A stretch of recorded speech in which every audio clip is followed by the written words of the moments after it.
time once again to slip into your camo, grab your bow, and join us out in the field for another episode of the Up North Journal, presented by PSE Archery.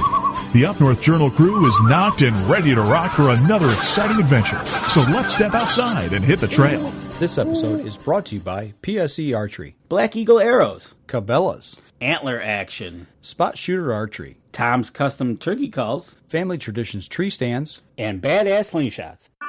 The 2015 Dream Season Decree is a deadly combination of speed and precision. It's built for the moments when time stands still.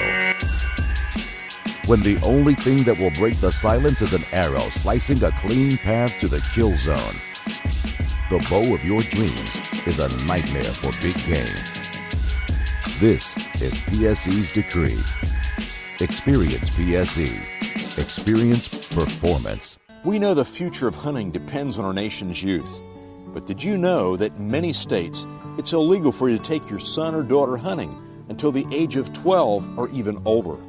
As a result, we have fewer young hunters, and the Families Afield program is designed to eliminate those barriers. Hunting is safe, and the safest hunters afield are young people with adult mentors.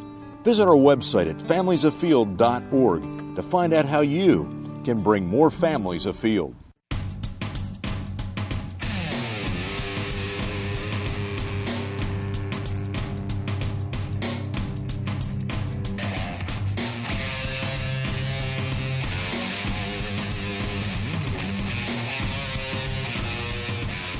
Hey, we're back for another minicast here at the Up North Journal.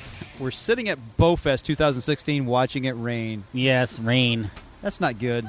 Yep, but another minicast, something you're not going to hear on the main show. And we're sitting here with Randy Duncan, who has just got back from The GLLI. what the Galil? Gali? What is the GLLI? It's the Great Lakes Longbow Invitational Oh, okay. down in Hastings, Michigan. It's an annual event. It's 24 years right Okay. now. Longbow Invitational. Yep. Okay, so So the Michigan Longbow Association puts on a couple different big events a year, and this is one of their bigger events that they put on. and this is the one you went and you did the camp out, took the family over, or am I thinking something else? No, yeah, this is the one we did the camp out. They do they take over the Charlton Park over in Hastings, and You took over a park. Yeah, Okay. yeah. It's a community park that's got a like a old timey type town inside of it. Okay. It's got a bank and a church and Oh, okay. Kind of And- like the one we got here in Genesee County. kind of yeah similar to the blacksmith, carpenter shop, I and all gotcha. that stuff. And then there's woods and So you guys went and attacked the town with your longbows. pretty much Right on. yeah sure. Nothing like taking over the town with the... I like that. Well, we attacked the woods more than we did the town. Okay. So, but the archery club that the family and I belong to, we set the target course for the 3D side of things Okay. because they have a ton of other shoots to go along with the weekend. Yeah, just keep going. He took your mic. I know he did. Whatever. That happens. He's like those people at the TV station we interview and they grab the mic and you don't give them back. Yeah. It's like, no, it's mine. Give me the mic back. I'm waiting for But him to just drop it and see your eyes roll back in your head. Yeah, if you're not on this ground, you don't, buddy. Yeah. so Land O'Lakes Bowman goes out and sets the 3D course for the shoot. Yes, Land O'Lakes in the Frankenmuth Archers, I think it is. They run the 3D courses for the GLLI for the weekend. And then, so we go over Thursday, set up the course all throughout the woods, and then camp and shoot. And So how many people do you think attended? this year, there was probably a couple 300 people at least. Sweet. Yeah, it was a pretty fun deal.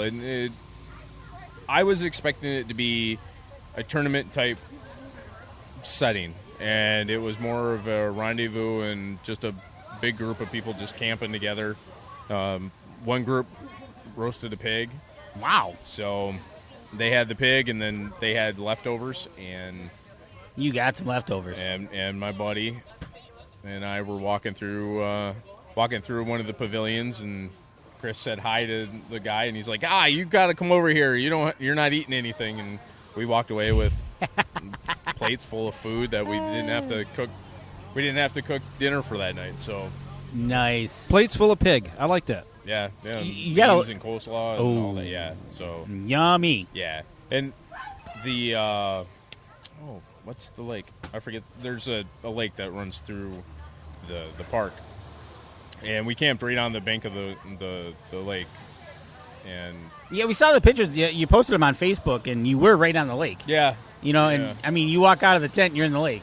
yeah, literally, yep. And there was a boat launch, so there was a dock. The kids were fishing off of there, and that was the thing. The kids wanted to fish and shoot archery and all that stuff. And the thing that we didn't plan on was all the rain. Oh, you had rain, Yeah. kind of like today. Yeah, Hastings over that weekend got 5.5 inches of rain. Wow. Yeah, and I found out that one of my tents leaked, which had all of our clothes. So Friday afternoon, after it rained Thursday night into Friday, and then it rained a bunch Friday. Friday afternoon, we found out all of our clothes got wet, so we went to the laundromat, got that all. Oh yeah, we got all of Hastings in on this one. Nice. So at that point, Mama decided that she wasn't really wanting to feel the sleeping in the tent because bigger storms were coming through that night. So we cheated. So we went up to Grand Rapids and got a hotel, and There you go.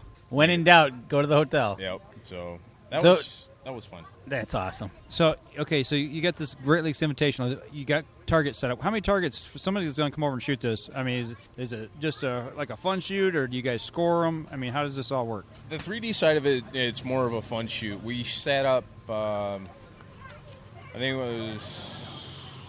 it was 35, 40 targets on our end, and then the Frankenmuth side set about the same amount, 25, 30 targets. Okay. And then you can shoot the 3D course throughout the woods, or on Friday and Saturday they have other shoots that you can either pay for. Like they have a silver arrow for both the kids and the adults. And what happens? You get 3 arrows. Excuse me, and you got to shoot at like an Olympic-sized target.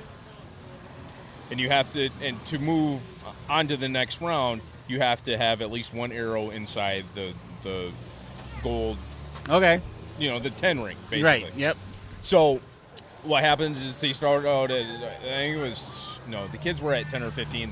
The adults was 15 or 20 yards. And then every round they went back 5 yards. Oh, okay. And from what I understand, the last round for the adults, they were down to 60 yards. 60 yards. And in the adults, they win a silver arrow. That's why they call it the Silver Arrow Award. And then it's something you can carry from one traditional event to the other. That you're the Silver Arrow Award winner for 2016. But the kids, they start out, I think it's 5 or 10 yards and move back, and I think they made it all the way to 30-yard range. Okay. But the winners of that, they get a custom longbow by one of the bowyers at the Wow. show. Yeah. So it was a really, really cool event. There was a lot of vendors. Michigan Bowhunters was there. The Christian Bowhunters of America were there. The Flint Napper group was there making arrowheads and showing people how to do that. And there was another group taking staves and showing people how they make longbows out of a piece of wood. So not only is it a shoot, but it's also you go see how everything's made and. Yeah. It's a lot like a muzzleloader rendezvous. I don't know if Okay. you've ever been to one of those where they have folks that have stuff to sell and Yep, you've got a exactly. place to shoot. And That's cool. yeah. And then Saturday night, they one of the Michigan Longbow members, Matt Beard out of Lapeer Sportsman's Club, he throws tomahawks. He's into the muzzleloader rendezvous stuff, but he has a target where he can throw tomahawks. So the last few years, he's brought his target, and they have a tomahawk throwing contest between the kids and the adults. Oh, wow. So the boys were able to, for the kids, it was free. So they got to, he let them borrow one of their tomahawks, and so that's one of our new adventures is tomahawk throwing. Oh, boy. So In the backyard? Not yet in the backyard. Yeah, no. that'll get a phone call or two. Yeah. No. We're doing okay with the archery in the backyard. Cool. Good deal. Bows and tomahawks. The Duncan kids and Dad are on the warpath again. Yes, they are. Oh, yeah. And our youngest has a birthday coming up, and on his list was a BB gun. So no. we're gonna terrorize the neighborhood. Folks, put your pets away. if you want them alive. So is it every year in the same place? For the last few years, it's been in Hastings, but it has traveled around the state of Michigan. But okay. I think they found a real good home here, and the park really likes the Michigan Longbow Association. Okay. So they've got a really good relationship, and I think it's going to be there for a long time. Good deal. So you haven't done anything to ruin that relationship yet? No. They left me. They put me over by the lake and said, just stay here. Stay over there. Yep. You gonna go back next year? Probably. Yeah. It was Excellent. good. And actually, Renee went out and shot my longbow, and now she's wanting to get some traditional archery equipment. All right. So once we get her bow all set up here at Spot Shooters, her compound, looks like we're going to be buying her a recurve or a longbow. And we're going to do a couple of those other invitationals because they have Lapeer has one this weekend. We ran into a group. Saturday night I was talking with a group out of Canada that drove all the way over to Hastings, and they have their traditional archery shoots over there, and I was invited to come over to Canada and camp and do stuff over there. But I think we're gonna be doing that from time to time next year. The Duncans on a road trip to Canada. I smell trouble. I smell. Do they get back or not? Well, last time I tried to get through Canada, I got it wasn't deported. But there was about a 15-minute time frame that the United States or Canada they didn't want me at all. They couldn't expedite your trip to get you back home, huh? Yeah, neither country wanted me at all. Oh. He's not ours, and we don't want him. So the saga of Randy Duncan and family. I think we got to call Vegas and get odds on this. Yeah, no doubt. If he's going to make it back or not. Well, you got to keep us posted about next year and let us know when the dates are, and we'll get it up on the website and get everybody out there. Sounds good. All right, that'll do it for this minicast.